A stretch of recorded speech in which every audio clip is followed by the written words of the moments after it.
Hi, I'm Dave Karger. Thanks for joining me tonight on Turner Classic Movies. If you were with me last Monday, we kicked off a two-part spotlight on movies starring Steve Martin. Tonight, our spotlight continues with three films Martin made early on in his Hollywood career. Steve Martin was already a major comedy star by the time he embarked on a film career in the late 1970s.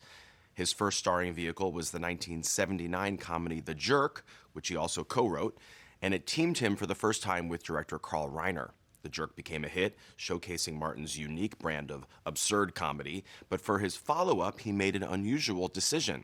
He chose to star in a dark musical drama set during the Depression, Pennies from Heaven, released in 1981 and directed by Herbert Ross. The choice confused moviegoers and critics who preferred seeing Steve Martin in lighter comedies, and Pennies from Heaven was a box office disappointment.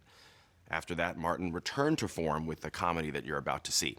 From 1982, once again directed by Carl Reiner, it's Dead Men Don't Wear Plaid. This is a loving and hilarious spoof of the classic film noir era and the crime dramas and detective movies of the 1940s. Steve Martin stars as Rigby Reardon, a private detective hired to solve a case for a beautiful young woman. The concept for the movie originated with a script written by Martin, and it evolved as he collaborated with co-writers Carl Reiner and George Gipp. As they worked on the film, they decided not only to parody classics from the 40s, but also to include clips from those films. TCM fans will have a field day spotting all the classic movie references, which are seamlessly woven into the film.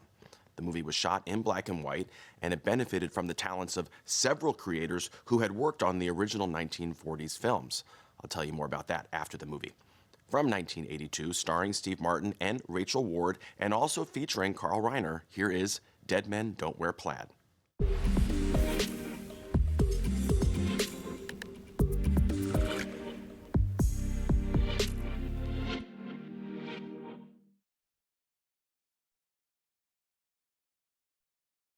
As I mentioned earlier, some of the talent working behind the scenes on Dead Men Don't Wear Plaid actually worked on the classic films that were sampled in the movie.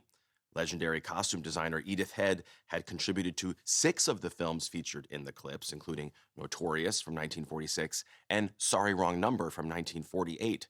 She designed 20 different suits for Steve Martin in Dead Men Don't Wear Plaid, and it turned out to be her final film credit. She died shortly after production wrapped, and Carl Reiner dedicated the film to her. The score was also composed by a Hollywood veteran, Miklos Rozsa, who had scored 4 of the movies used in the clips, including Double Indemnity. Rozsa had the added challenge of blending the music from the older clips with his score for Dead Men Don't Wear Plaid. Up next, Steve Martin gives the performance that made him a movie star in a 1979 comedy, also directed by Carl Reiner. Next on TCM, The Jerk, then Pennies from Heaven, and later, Broadway Melody of 1940. Get in tune with TCM tonight.